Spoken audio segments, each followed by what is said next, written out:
prioritizing high need students, including students with disabilities and English learners? Please, yes. Yeah, great. And the other thing I would say is, there's always room for improvement on everything that we do. I can't walk past a chocolate chip cookie without eating it. You know what I mean? I need to improve it. But around soliciting, I can actually. Around soliciting input, like we need to do better. I think some of the things that we're thinking about cannot go forward without broad feedback from staff. Thank you, Dr. Kawa. Jared? Thank you. Thank you, Dr. Kawa, and I think for your comments, Member Castellanos. So I agree that these are great goals, and I'll have to action of the suggestions that Member Castellanos just made. I think my initial read of this is that we maybe have a little bit more work to do to make the goals smart, in that they're measurable and time limited. And so, I think part of the issue is we're later in the year, and so it's that creates a challenge. But I'd like to try to think about how we will know if we've achieved these goals, and what the ultimate sort of end result that we want them to lead to. So for goal number one, I wonder if there's a way to.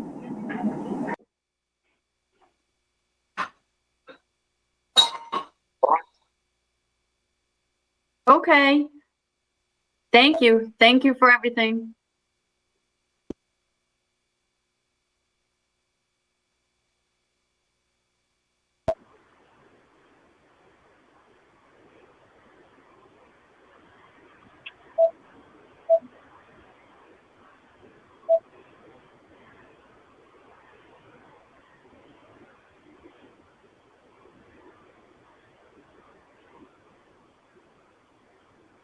Jamie? Mike, is that you?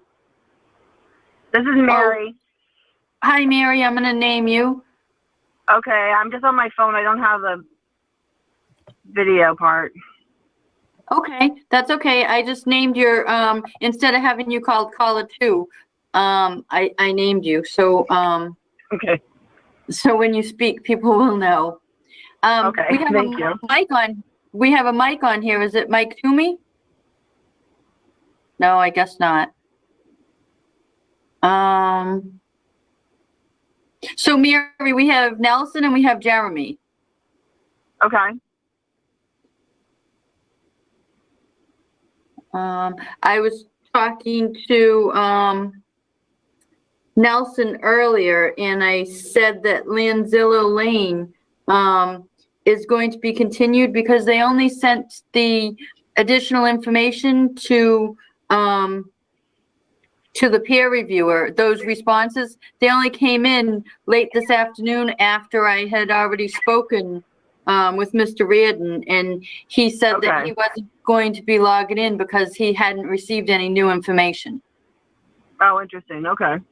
So he did get the new information, but not until late this afternoon. So he wouldn't have had a chance to review it and when we spoke, which was like 1:30 this afternoon, he said that he hadn't received anything, so he was not coming on, and I agreed. Okay. And I see Attorney Nyland is on. That's for 1069 Rear Weston Avenue, the status of the peer review. We just provided that to the peer reviewer on April 17th. So I just kept it on so that we don't have to keep having the applicants pay for advertising. So if I just keep carrying forward. Continuing. Yes. So,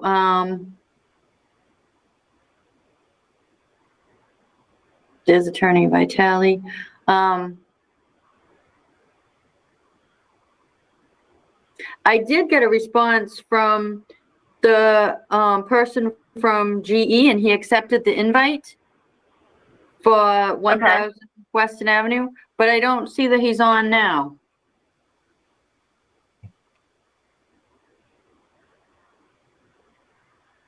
So maybe maybe we start the meeting and, then we could continue him to the end of the meeting if you want to move it along. It's up to you. Sure, that sounds fine. Okay, so, We have a quorum. we do 3, right? What do we need? We need for a quorum, we need, Then we need 3 and the chairman. we need 3 plus, do we need 3 plus 1? I think we do. Yeah. Yeah, we need 4. So there's a mic logged in. Right. Oh, here's caller 3, hold on.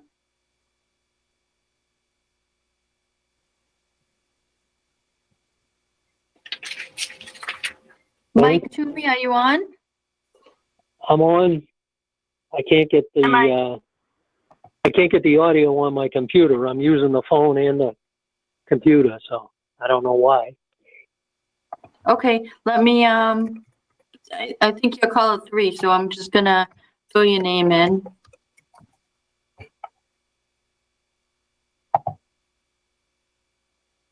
Do you have any suggestions about getting the audio on the computer? I got it last time, but it doesn't seem to be working. I got my speakers on. You're not muted, right? I didn't mute it. I don't see where you're, this is you logged on right here. Possibly. I don't know. Yeah, it shows that you're logged on and it shows that you're not muted, but I don't know any more than that.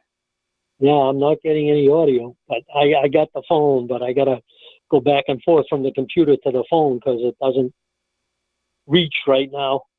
I had to do that earlier on the planning board meeting. Mike, check the volume. Yeah, I did. Also, it's not doing it. I don't know, but we'll get through it. I'll be getting a little exercise, that's all. All right.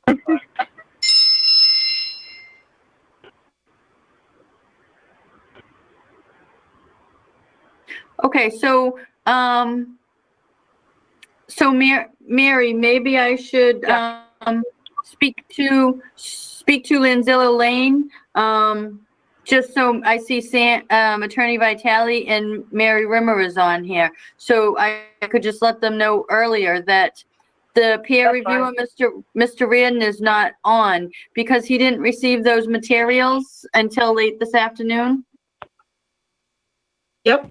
So he had That's already, yes, he had already called me probably a half an hour before the materials came in and said that he was not going to come on because he hadn't received any additional material and there wouldn't be time for him to review it.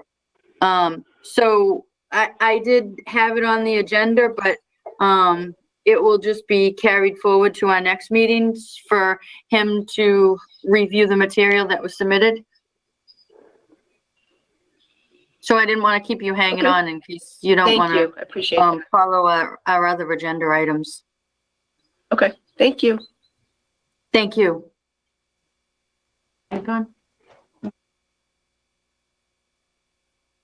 Okay, so roll call. So we have Mary Lester, the chairwoman.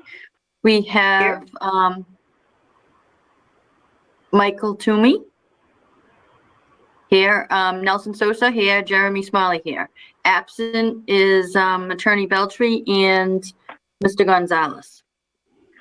The first thing we have is the approval of the minutes from September and October, and I know that we're backed up, but I'm trying to do 2 at a time so I don't get confused with who we've approved and who we haven't. So if these 2 are okay and approved, then we'll move forward.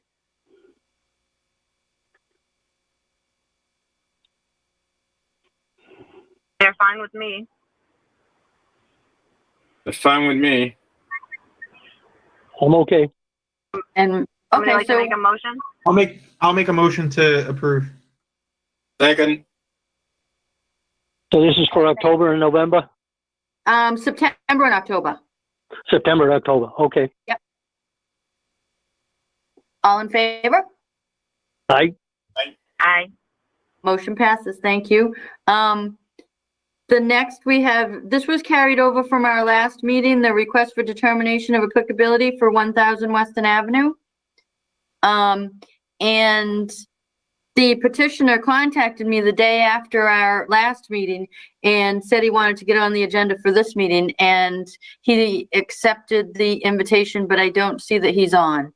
So I guess we'll be continuing him to we're in April, so it would be the May meeting. Unless we want to. Oh, go ahead. Sorry.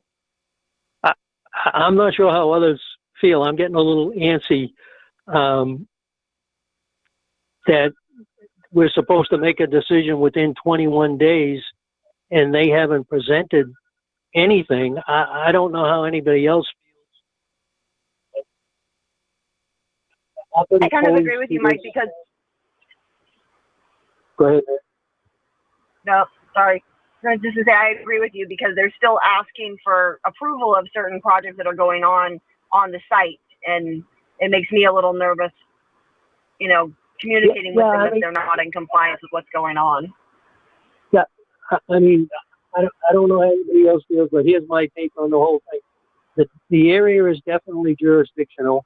I mean, we got Weston Avenue across the street, caps that we've, spent a lot of time on, and basically are making them conform to what we view as regulations and requirements under the law. And to me, what GE is looking for is an exemption. I don't see anything in the Act or in our bylaws that approves a blanket, determination of applicability. And if we were to go ahead and deny this, which that would be my recommendation, then if they think they can appeal to DEP, they can. But other than that, they have to, like everyone else,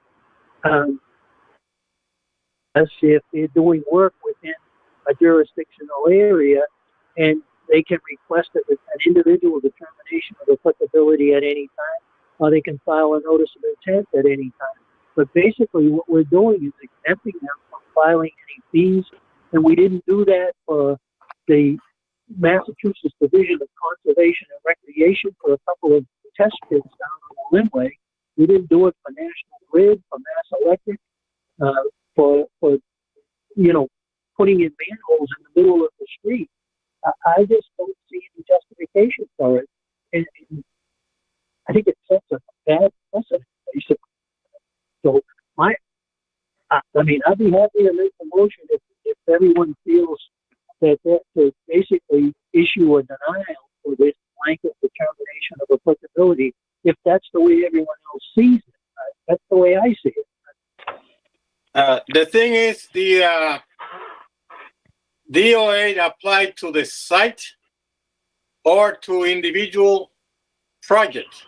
So if they come in for a project for the entire site, that's one thing, but they're not. They're coming with individual projects. So they have to come in and apply for every individual project, not an entire blanket application. I agree with you. So that sounds, am I correct? You're basically saying the same thing that I said, I think, but supporting it basically. Is that correct?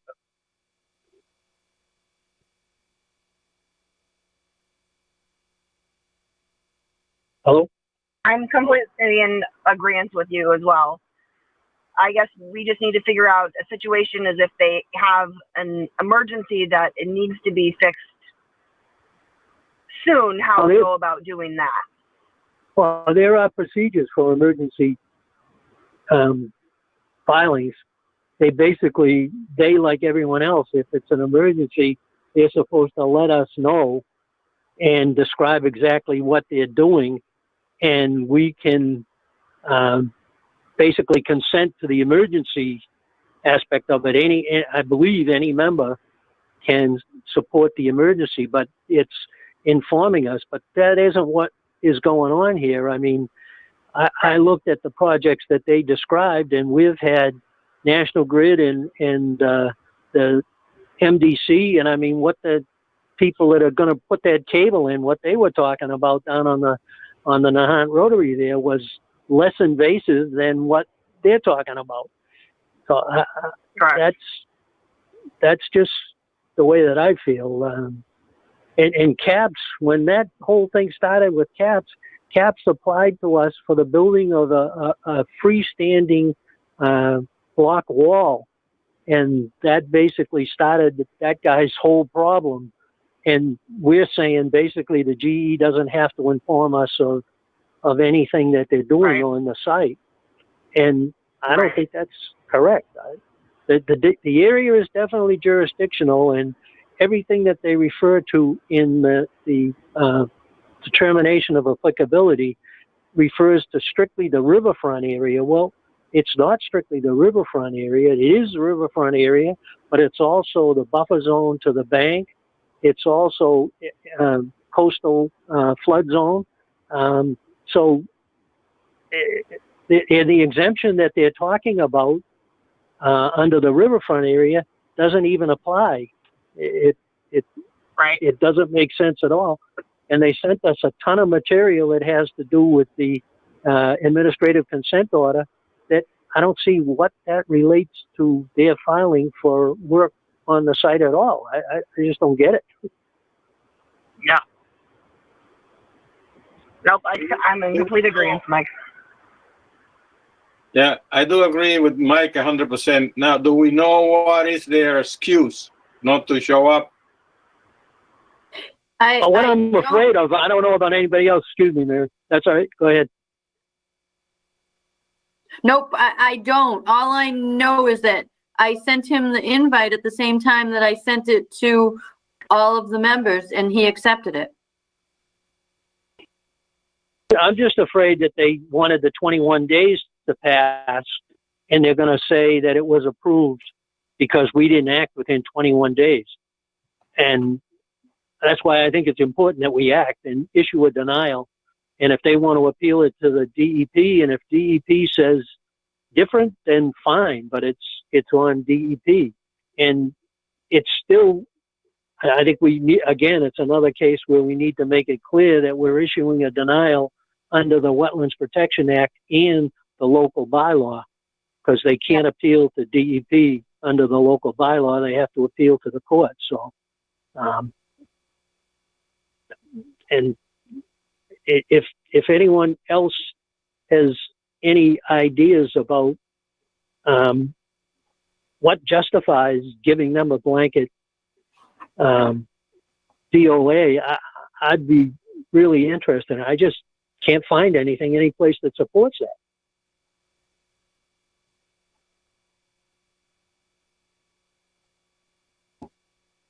I agree, Mike. I completely agree with you. Like I said before, I look everywhere. I was not able to find it, not even an example for doing it that way. So, no. I'm glad you looked too, Nelson. That makes me feel good. I tried. Me too. No. Okay, so we'll take a motion. Someone like to make them. I made the motion to issue a denial of the determination of applicability, the blanket determination of applicability for the work as they proposed. They didn't challenge whether it's jurisdictional, so we know it's jurisdictional. So it's basically a denial, a negative. Wait a minute, let me get this straight now. We got it's actually a positive determination of applicability for the DOA. Everybody agree on that? Yes. Yeah. Good. Yes.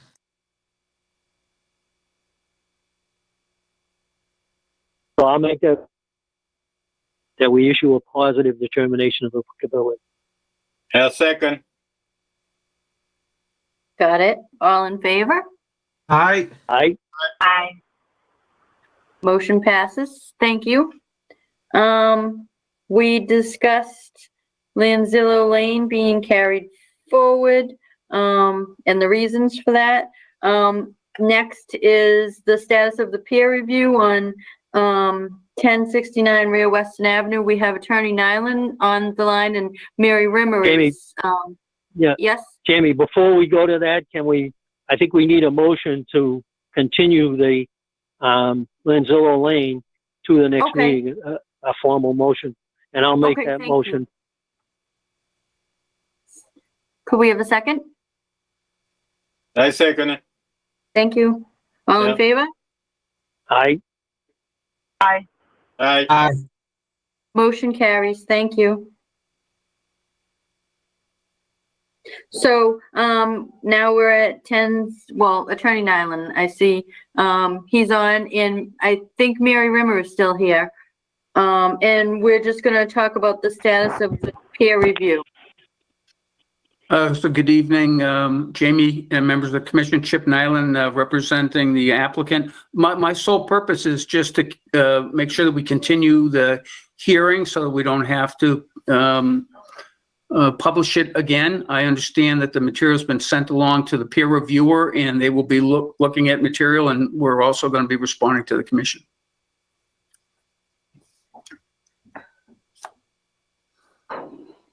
Thank you. Who was selected? Do we know who was selected? It's Chris Sparagus?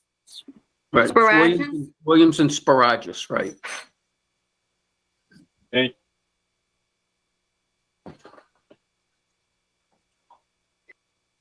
So we would need a motion to carry that forward to our next meeting, please. I'll make the motion. Thank you, Jeremy. Could I have a second by someone? I'll second. Thank you. All in favor? Aye. Aye. Thank you. Thank you. Good evening. Thank you. Thank you. Okay. Mr. Fay is on for the amended order of conditions for lot 5 only at Kent Road. I'm here. Hello, how are you? I'm well. I hope everybody else is well. Good, thank you. You too, Chip. Yeah. Okay. Thanks. Do you all have the plan in front of you? We do, Chuck, but I think there is a problem, not with the plan or anything else, and certainly not supporting it in that, but I think we may have erred in the past, because I just looked up the amended orders of conditions, and basically, according to DEP, for an amended order of conditions, we are supposed to have advertising and notification of abutters, and then take the action. And there actually has to be a notice on the order of conditions that it's been amended, and a copy has to be sent to DEP. Okay. I don't think that's what we did in the past, and I think that was a actually, mistake. tell you, I wasn't sure, so I had asked Mary. She said, "Oh no, all you got to do is write a letter." So I'm going under her, write a letter and submit a plan. So yeah, I think we did that in the past, didn't we, Chuck? And I don't see any problem with anything that you're proposing. It's actually kind of a bit of an improvement, but it's a much better improvement, Mike. It's wonderful, actually. And it's basically, we're supposed to make a decision whether we require a filing of a new notice of intent, or we're going to amend the order of conditions. And I have no problem amending the order of conditions, but and I know, I don't expect there's any opposition there from anybody, but if we don't do it correctly and there I agree with you, Mike, yes. Any opposition, we'd lose. You would lose, and we would lose. So that my recommendation would be that we withdraw this application actually, and pending the notification and a notification of abutters, basically the same requirements for a new filing, but it won't be a new filing. Right. What about, I didn't see any fees or anything like that, Mike, and I don't know if DEP has any fees for that. I'll look into that though. No, I don't really think there are any fees under the Wetlands Protection Act. And to be honest, I didn't look at the local bylaw, but I mean, I can certainly look at it and see if we have a fee for. If we do have a fee, I expect it's minimal. Yeah, I looked, Mike, and I didn't see it, but if you didn't see it, it's probably not there. I do not remember, filing in the past. Yeah. The one thing the order of conditions was continued, right? It's an active. I know it goes way back to 1994, but that's but right. It is still active. That's why.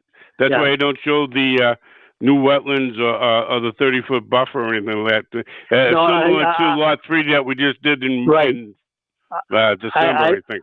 I agree with you. That's why the fact that it's kept active is going to mean that basically there shouldn't be any problem other than the notification of the abutters and the filing for an amended order of conditions.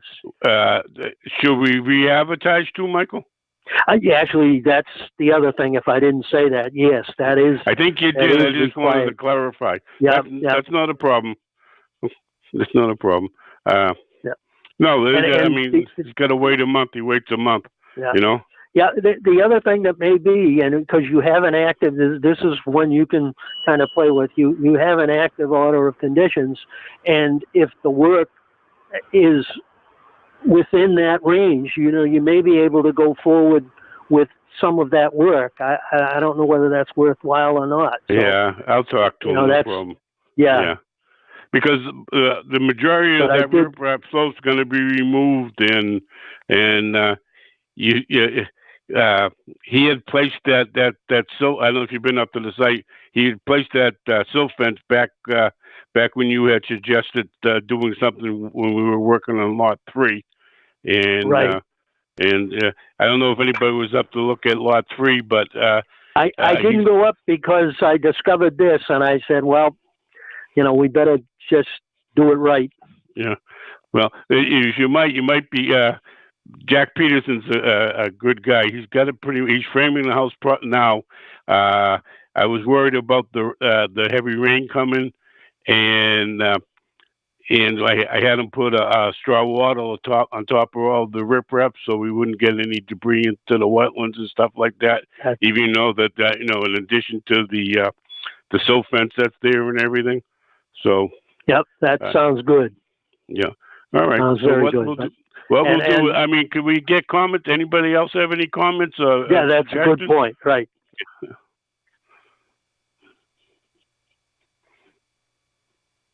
I agree with Mike. I don't see any problems in the plans that were presented at all, but we definitely want to make sure that we're doing everything the right way. It doesn't come back around. Yeah, I know there's been some things in the past, and the worst thing that could happen for you and for us is that somebody, files an appeal and says it wasn't properly done, and that could throw a monkey wrench into the whole thing. So. Right. Okay. Right. All right. So I'm going to file an amended order of conditions, I guess, right? A request for an amended order of conditions. And I think you pretty well covered that in your letter. The only thing now is putting it off till next month, so it might be a good idea to send out the letter so that 21 days, you're within the 21 days for us taking action, and that you notify the abutters. Okay. And advertise. Yeah. Right. Yeah, I can work that with Jamie. That's not a problem. All right, excellent. Oh, I wasn't sure myself on it. Obviously, I think we were wrong in the past, so I wasn't ready. I don't know, Michael. I think you, because I was going to file an amended total order of conditions, everything, a total new filing, but call it amended? Because I had done that back when we did lots 1 and 2 for the infiltration system. But that's why maybe that's what it was. It was you filed an order of conditions and it wasn't an amended. So I think you might be right that we didn't vote on. No, at that one there, I had filed a complete order of conditions for the amendment. Yeah, so that it wasn't the same in the past. Yeah, right. But I don't have a problem with this, guys. I'll get this stuff done, and it's supposed to rain tomorrow, so I'll try to put it out to the abutters, and then I'll sit down with Jamie and get the advertising set up and everything. Sounds good. Do I have to? Should I send it to DEP also, or just no? I think if you can look up the well, I think the only thing that needs to be sent to DEP, if I have it correctly, is after we have the vote and we amend the order of conditions, then a copy of that has to be sent to DEP. That's the way I read it anyhow. Okay, excellent. Sounds good. Nobody else has Nelson. You're happy? I'm very happy. Okay, that's all I care about. You know that. He's happy. He's happy because the Red Sox are winning. That's why he's happy. Me too. It's a good reason. Try to get back to normal. I'm also vaccinated, so. Oh, me too, Nelson. That's another reason to be happy. That's right. All right. Thanks a lot, guys. All right, Chuck. Stay safe. Talk to you later. Yeah, bye you bye. too. Yep, Thanks. Bye-bye. Bye. Okay, so, Mary, I don't want to keep you. I know you're on vacation. good for Mary. I know. Yeah. So, on the I know, I general. got vaccinated. Where are you, That's Mary? good too. Yeah. Washington State. See my family. Nice. Awesome. Marissa and I yeah. are going to Washington in June. Nice. Yeah. I hope everybody that can gets vaccinated as quickly as they can now. Yep. This is crazy. Yeah, they have a lot of openings down at Lynn Tech. Now, if anybody hasn't been vaccinated, boy, try to get down there. Jeez. My grandson's having a hard time getting his, and I told him that. Come to Lynn. Yep. Yeah. I got my husband's on CVS. So Oh, really? I signed him up through Wow. CVS, yes. And he got the Johnson & Johnson one before they held it up. But And he it had was no really- reaction, right? No reaction at all. Yeah, that's good. Yeah. Excellent. And it was just the one shot, so. Excellent. Great. But anyway, okay. We're getting there. Does anybody have anything else? I don't want to keep Mary on her vacation. I have some questions, but they can wait till the next meeting, mainly concerning Bel Air, and I don't even know if we're supposed to talk about it or not. So we can wait till the next meeting and see where we are then. That's an online thing on the 28th, I think, right? What is it? I think we're supposed to have like an online session with the hearing officer on the 28th, and I don't know exactly who's going to participate and what role we're going to have or anything else, but we're supposed to defend our position, I believe. And I don't know what Mr. Lamanna, Attorney Lamanna, I should say, Attorney Lamanna has to say.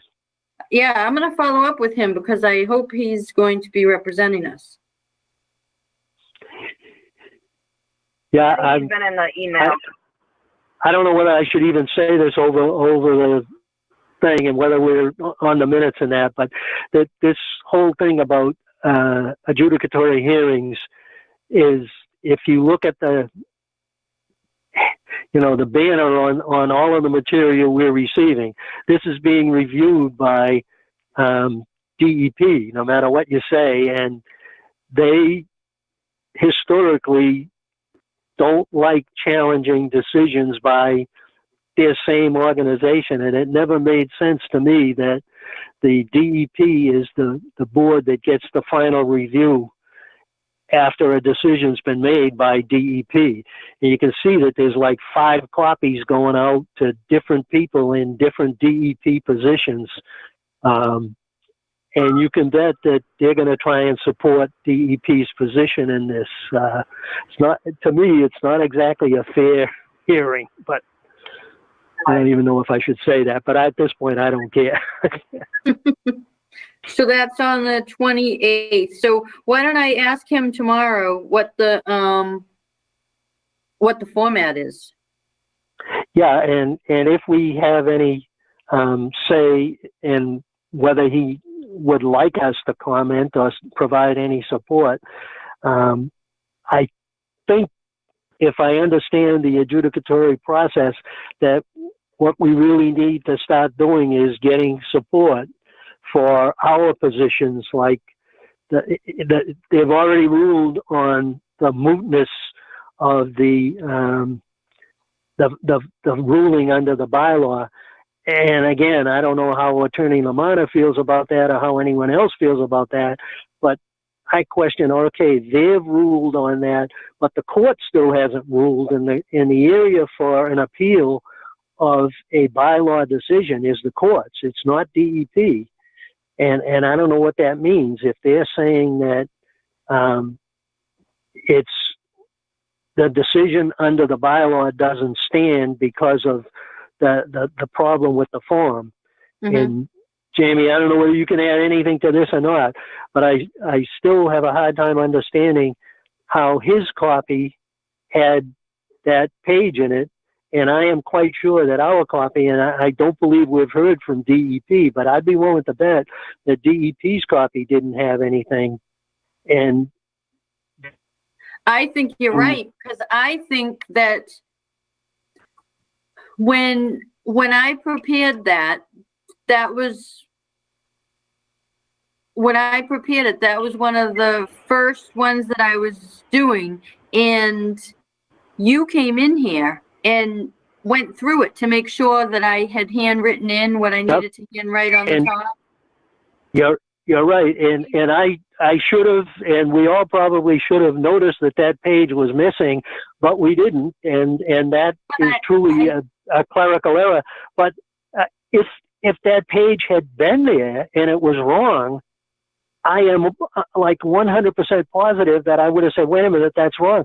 But it wasn't there, so we didn't catch it. And I understand that. I think that you told me it was wrong, and I pulled it out to fix it and never put it back. That's what I honestly... That could be, but I don't remember that. But that's not surprising. But I think it's possible either way. But I know that the copy that we sent him, I believe, didn't have that page in it.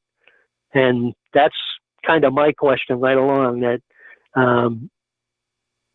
how did he end up making that thing up and saying that it was, but that's, well, we'll see where it goes from here. It's going to be interesting. Well, I don't know how anyone else feels. Why didn't he say it early on? That's the whole thing, right? And this is another thing that I don't believe DEP should have ruled the way they ruled, because we did make a decision and we listed all of the things, that he applied and paid for the local bylaw fee.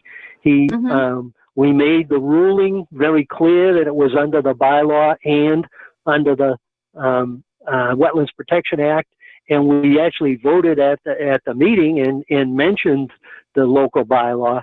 So I don't see it, but it just, to me, that's another thing that just raises the point that DEP is reviewing decisions made by DEP, and it's not the way it should be. If anything, they should eliminate the whole superseding order and the adjudicatory hearing and just go to the courts. Combine the bylaw and the thing. That would save the applicant and the Conservation Commissions a lot of work. Why have a double process? Have one process. It goes to the court. Right. I don't know how anybody else feels, but Jamie, if you get any information from Attorney Lamont, and let us know, and we'll see what we can do to help. Oh, I'm gonna call him Forward on first the thing in the 28th. morning, and I'll get a list and his suggestions and whatever we need. Sounds good. Okay. That's great. Thank you. And Mary, All have a right. good rest of your vacation. Yeah, Mary, enjoy Thank your you vacation. very much. And you get the gold Thank star you. for coming in on this. Yeah, You as you can see, definitely I'm do.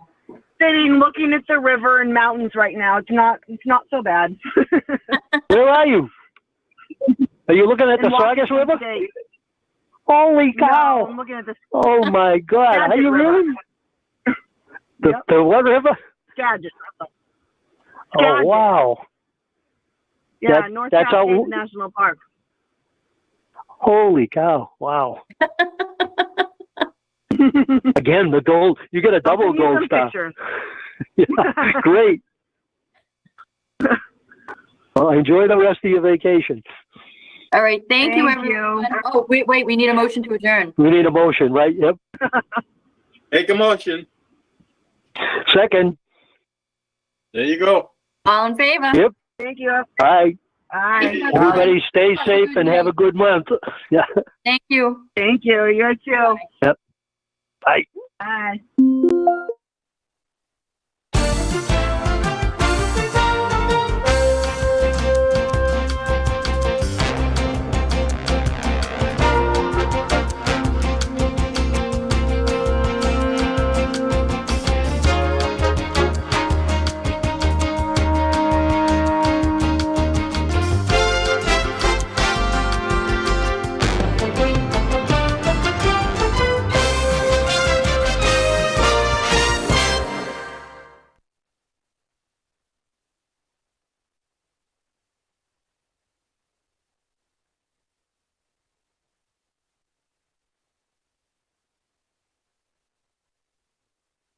We want to roll back their hours, that they have to close at, say, 11 o'clock? I would go for that, only because they have to serve food as long as they're open, and Exactly. not too many people are going to be eating after 11 anyway, so it would be a good time for them to get acclimated to the new schedules. And again, understanding the difficulty hearing in the chamber with the echoes, Commissioner Phelps has made a motion that's on the table, has not been seconded as of yet, for a trial period with a closing at 11, as this is, you've demonstrated a good faith effort to operate a restaurant as opposed to a nightclub, with a comeback period 3 months from now, for possibly extending those hours beyond the 11 o'clock hour, to evaluate how you folks go. You've heard the motion. Do you have a I would second? be opposed to a motion for rollback. We weren't notified that we've done anything wrong. There's no reason to have a rollback. There's no notice or anything like that. I would suggest respectfully that the nightclub, or the restaurant now, which has been closed for many, many months, be allowed to operate at its approved and existing hours. And then, which is probably a better way to test their management. And in 3 months, if you want to have somebody wants to provide us notice of a potential rollback, we could address it then. I think you would want to see how they do perform after 11. And, we're still in the COVID environment, so it's tempered anyway. But I would very much object to essentially a sanction for not having done anything wrong. Attorney Connell, with all due respect, we're here because they have done wrong in the past. And they must realize that they are on their last leg, because if there are any other violations, we would definitely be seeking a revocation of their license. Well, I inherited this case from another lawyer, and my understanding was that whatever had happened in the past whatever violation notices or police reports there were had been adjudicated. I didn't understand there was anything pending against them, and And I understand, and they very well understand that they're on probation with the city, as you put it, on their last legs. Mm-hmm. But, you know, they've been closed for a long time. They're looking to, you know, salvage this business. They're not the only restaurants out there that are suffering. So I would, you know, I would like to think, now that I've been talking with them over the last 4 months on this application, that they are going to make a concerted effort to make the city of Lynn very happy and very proud. So I would again respectfully suggest that if issues arise in the management after this, then the city will act appropriately, and then we can have that hearing. Just maybe for some edification, I'm not aware of any restaurants in Lynn during COVID that are staying open to 1 o'clock, and there has been a progressive discipline that has gone up to the 30 days. There was discussion about a possible revocation based upon a non-approved manager essentially running the business since December of 2019 to the present. Given